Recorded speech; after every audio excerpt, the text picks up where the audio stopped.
No, no, no, no. No eran los curas, ni la Iglesia Católica, ni el Vaticano. Esa es la impresión que dejan caer desde los púlpitos, porque así es más fácil manipular a los creyentes. Mira, los padres de la Iglesia de primera línea, los padres de la Iglesia de primera línea, eran los discípulos de los apóstoles, nada menos. Eran los discípulos de los apóstoles. Ellos recibieron la fe, la doctrina y la vida práctica de mano de los mismísimos apóstoles.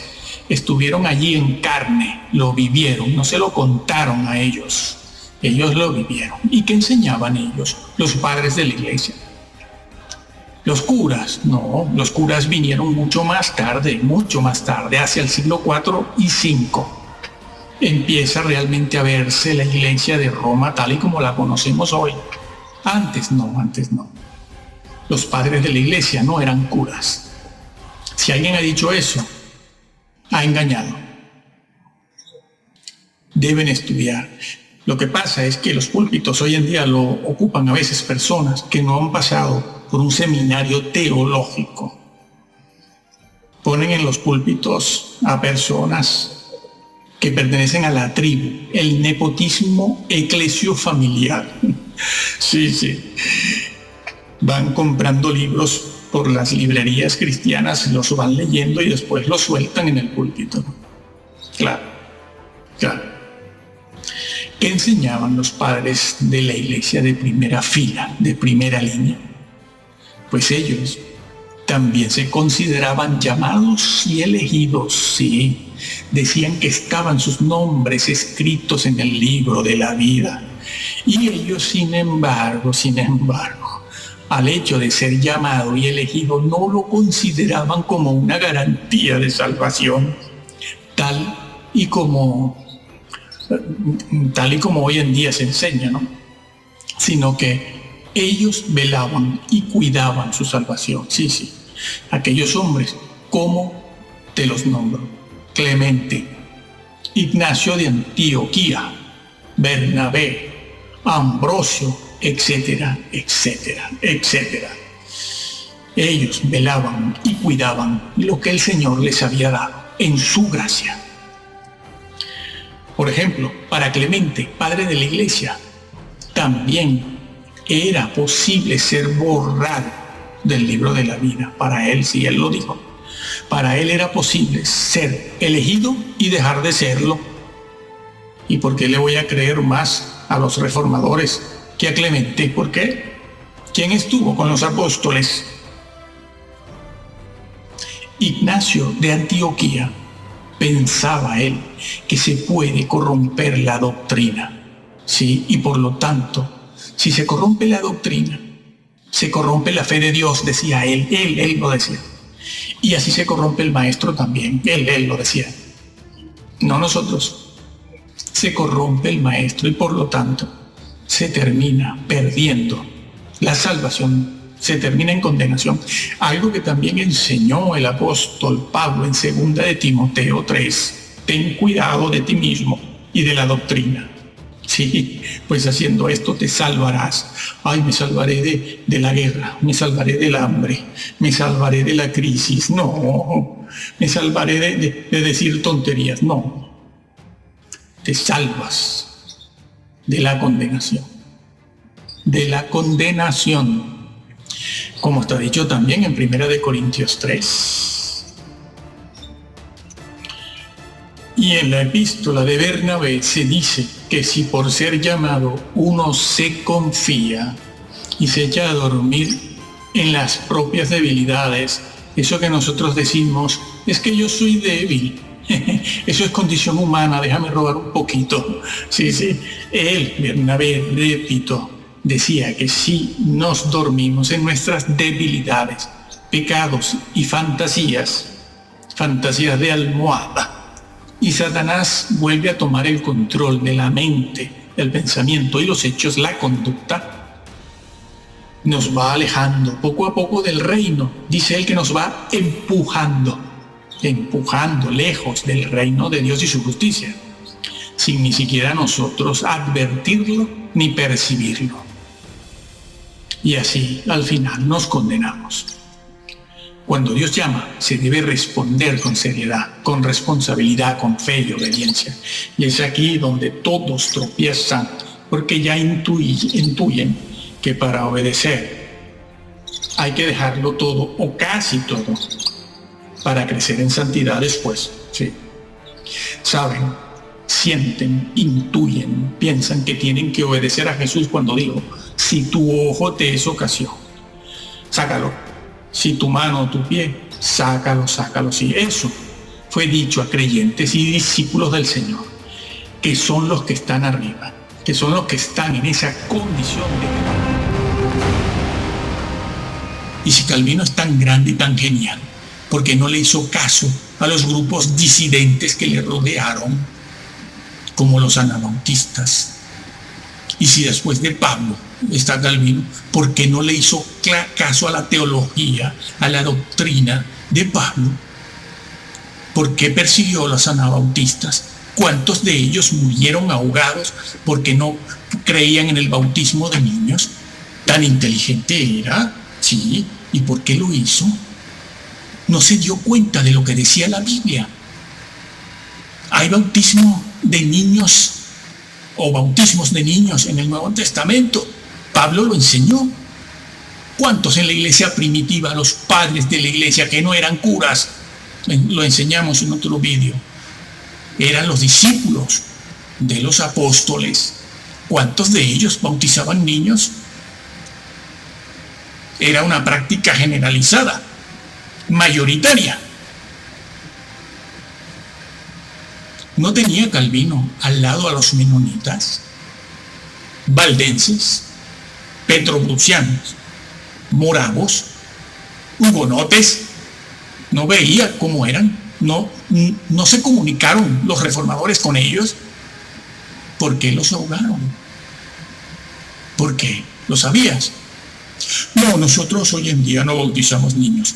Algunos calvinistas no bautizan niños, pero los que son puros calvinistas lo hacen.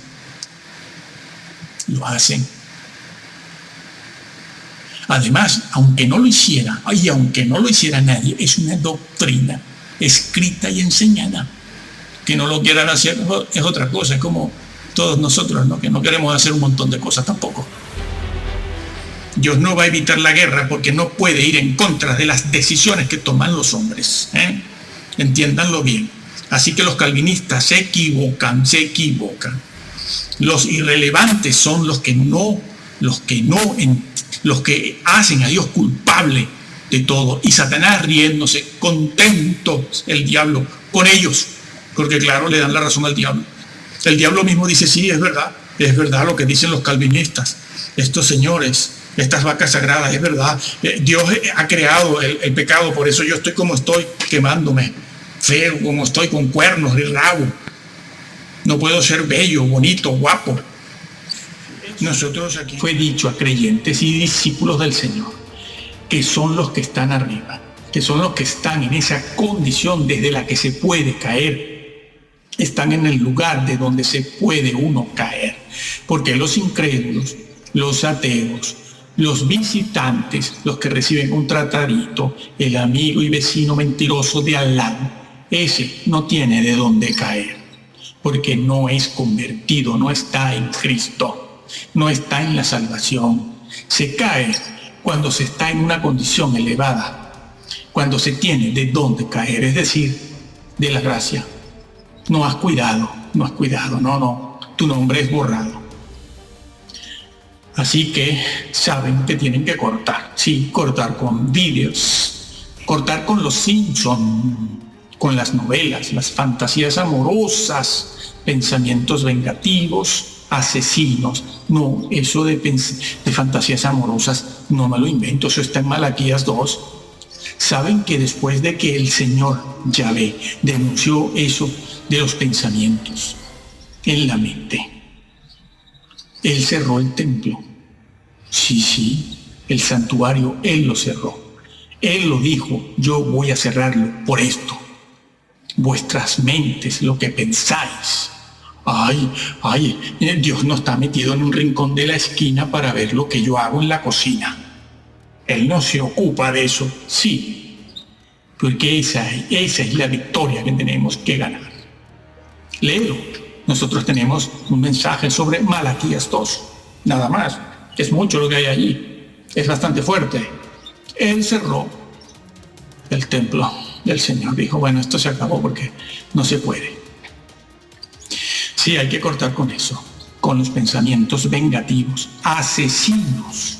Estamos rodeados de cainitas en el templo. Quienes estamos en la crema y la pomada, dentro lo vemos.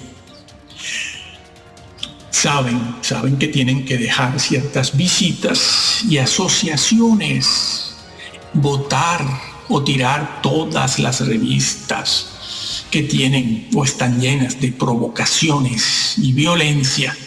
Dejar la bolsa de valores, sí, amigo. No.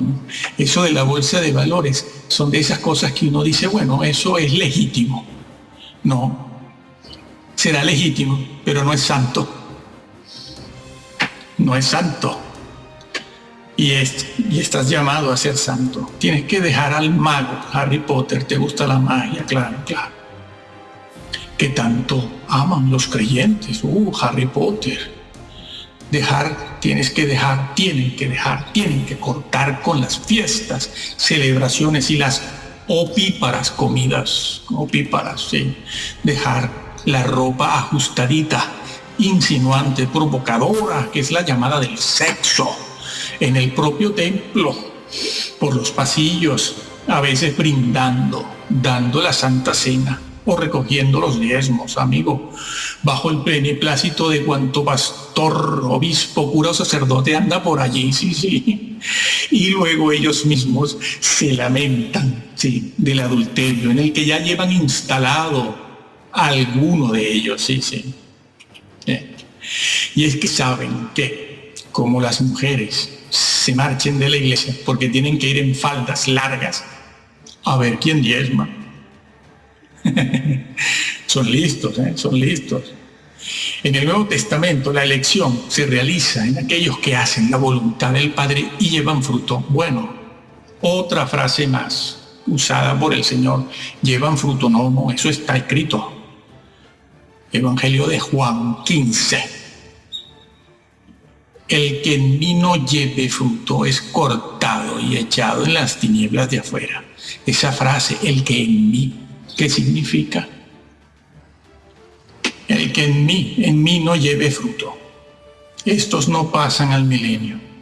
El incrédulo, el visitante, el amigo del tratadito, el mentiroso amigo de la esquina, el compañero de trabajo o el ateo, no están en Cristo. La expresión en Cristo, como se usa en la Biblia, es una expresión, una frase con un profundo significado teológico. Resumiéndolo, significa estar en Cristo, estar en comunicación, que es una cosa, y en comunión, que es otra. Solo los convertidos están pegados a Cristo de tal manera que están en Cristo, claro, en comunión. El incrédulo, repetimos, el visitante, el amigo al que se le regala un tratado, a un ateo, no están en Cristo, porque esa frase en Cristo implica una pertenencia a Jesús. De hecho, la misma parábola con su figura lo indica, ¿no? Además, esta enseñanza también se corresponde con otra cosa que dijo Jesús para hablar de lo mismo. Lo dijo de otra forma, dijo, esforzaos por entrar. Sí, esforzado, agorizomai, agonía, una entrada agonizante. Esforzaos por entrar, porque muchos procuran entrar y no lo logran. Los ateos, otra vez, los incrédulos, ateos, incrédulos, no se están esforzando por entrar, ni los visitantes, ni el amigo que recibe un tratadito que después lo bota a la basura, lo echa por la calle. Se esfuerza por entrar el que quiere hacerlo. porque ama también las cosas de Dios, pero también ama las cosas del mundo. El Señor también lo dijo de otra manera en la parábola de la semilla, Mateo 13. Sí. Se esfuerza por entrar, pero como ama al mundo, las cosas del mundo, la palabra no lleva fruto. Los incrédulos, los ateos, no se están esforzando nada por entrar. Son los llamados los que se esfuerzan por entrar y no lo logran porque no obedecen las normas, no van cortando con la cultura, ¿ah? Y la justicia de estos no es mayor que la de los fariseos, como también lo dijo Jesús en esa frase. Si vuestra justicia no fuere mayor, ¿se dan cuenta? Es que por todos lados el Señor lo advirtió. Tampoco nos debería parecer extraño que el Señor Jesús en Mateo 7 les haya dicho a quienes confiaban en entrar, daban por hecho que entraban, les dijo: apartaos de mí. Sí, ellos también querían entrar. Y no vean ustedes el currículum que ellos le presentan al Señor, ¿eh? Allí está resumido, claro. Señor, hemos profetizado, hemos evangelizado, hemos predicado, hemos hecho milagros, hemos exorcizado, hemos hecho el bien. Y todo bajo tu gracia, porque esas cosas no se pueden hacer si no está tu gracia con nosotros. ¿Qué currículum, amigo? A ver quién hace todo eso junto. ¿Y qué les dice el Señor? Apartaos de mí. Apartaos de mí, hacedores sin ley. Sin ley, sí. El vocablo griego utilizado allí es sin ley. En cualquier texto o manuscrito griego aparece sin ley. Claro que en algunos manuscritos griegos aparece la palabra injusticia, pero bueno, es lo mismo, ¿no? Injusticia, sin ley o contra la ley. Nosotros pensamos en hacedores de maldad. No, bueno, la gente mala, los ateos son malos. No. Está diciendo otra cosa. Sin ley. ¿Cuál ley? ¿Cuál ley? Lo que estaba diciendo el Señor en ese mismo mensaje cuando estaba hablando en Mateo 7. Y que estaba diciendo ¿de qué ley hablaba allí? El Sermón del Monte, que no es otra cosa que los 10 mandamientos explicados. La predestinación, pues, no es cerrada ni es exclusivista. Se ha de obedecer y conocer y hacer la voluntad de Dios registrada en el Sagrado Libro. Y de no ser así, no se entrará en el reino. Más bien, antes se entra en un estado de decadencia espiritual y moral imperceptible a lo largo de 50, 60 años. Por eso vemos muchas personas de cierta edad totalmente descarriadas, sin moral alguna.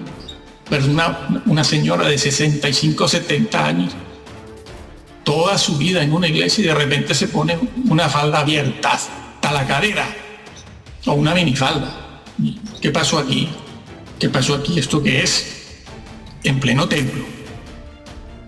Dicen, cambió. No cambió solo. Es que nunca se acogió a las normas de Dios.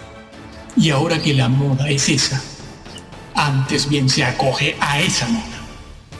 Venga. Nunca habían entendido el Evangelio. Si el nombre es borrado del libro de la vida, se entiende que es que ha sido escrito allí primero. Apréndase eso. Sí. No digan otra cosa. El libro de la vida es un concepto que se encuentra registrado en el texto bíblico de tapa a tapa, desde el Génesis hasta el Apocalipsis. En ese libro Dios tiene escrito los nombres de todos los hijos reales, verdaderos de Israel. El estar escrito en dicho libro, ellos creían con fe, no creer por creer, porque yo creo esto, no. La fe de ellos creía que el estar escrito en ese libro les daba el derecho a participar de la vida eterna y del reino mesiánico de justicia y paz y de la eternidad, y que era borrado de ese libro significaba la exclusión del pueblo, de entre el pueblo de Dios, y no mesiánico. Por ejemplo, Moisés estaba dispuesto a que su nombre fuera borrado del libro de la vida, si con eso se pudiera salvar al pueblo de Israel de las consecuencias de sus pecados. Moisés. También el salmista esperaba que los malvados fueran borrados del libro de los vivientes. Los malvados, claro que un día no lo eran, pero se convirtieron. Sí, como dicen los padres de la iglesia, que lo aprendieron de los apóstoles, que hacia el final de la historia, justo antes de la segunda venida de Jesús, de Cristo, las ovejas se convertirían en lobos. Lo estamos viendo. Bueno, el salmista decía lo mismo. Decía: yo espero que los malvados, los que se han convertido en personas malvadas, sean borrados del libro de los vivientes, del libro de la vida. También Daniel decía que cuando llegue el juicio final, los que estén escritos en el libro de la vida sean liberados. Y los colaboradores del apóstol Pablo, se dice que están escritos sus nombres en el libro de la vida. Cuánta insistencia, ¿no? Cuánta insistencia. Jesús se los dijo a sus discípulos cuando regresaron de aquella misión a la que fueron a predicar, cuando el Señor veía a Satanás caer como un rayo desde el cielo. Pero estaban todos muy contentos, ¿no?, con el poder que tenían, ¿no? Se nos sujetan los demonios, se nos sujetan, nos obedecen. Sí, lo mismo que aquellos que sacando currículum en el juicio, ¿no? En tu nombre hemos hecho esto y aquello y lo otro. Sí, lo cual era verdad, ¿eh? Bueno, pero el Señor a los discípulos en aquella ocasión les dijo: están muy contentos, ¿no?, con el poder, sacando demonios. Alégrense más bien, de que sus nombres están escritos en el libro de la vida. Eso incluía a Judas. El que no esté escrito en el libro será arrojado además al lago de fuego. Sí, hay quienes piensan que aunque no estén escritos porque se han borrado sus nombres, después tendrán una segunda oportunidad. Hombre, ya nos gustaría que fuera así, ¿no? Pero resulta que el mismo libro de Apocalipsis también dice que aquellos cuyos nombres sean borrados son echados después en el lago de fuego. Apocalipsis 20 y Apocalipsis 21. Pues bien, Jesucristo confesará sus nombres ante su Padre y sus ángeles. Sí, los confesará. Estimado hermano, lo vamos a dejar aquí. Es nuestro deseo que tú leas la Biblia. Cuanto más sea, mejor. Nada nuevo es bueno. Todo lo antiguo. Ya la misma Biblia dice eso. Preguntad por las sendas antiguas. Busca una Biblia que sea de confianza. Puedes leer otras también para aprender a entender lo que hay en el texto bíblico. Puedes leer muchas, pero ten una que sea de tu confianza y créela tal y como te la encuentras,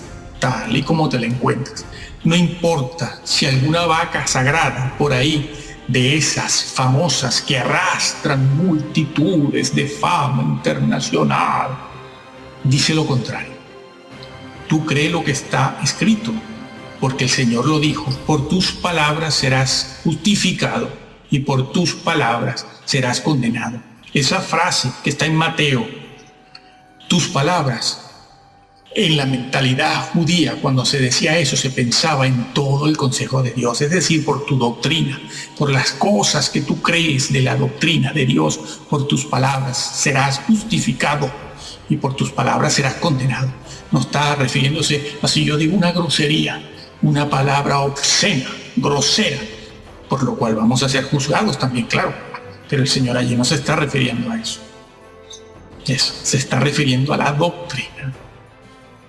Así que si alguna vaca sagrada dice algo contrario a lo que tú lees de manera directa y evidente, sigue lo que dice el Señor, no lo que dicen los modernos predicadores de multitudes, porque ellos tienen sus intereses y ellos procuran mantener lo que hoy se llama el crédito ministerial. Yo tengo crédito, fama, tengo prestigio. ¿Lo entiendes? Eso no existía en siglos pasados. El prestigio aquí no tiene nada que hacer, pero los modernos predicadores sí tienen eso. ¿Lo puedes entender eso?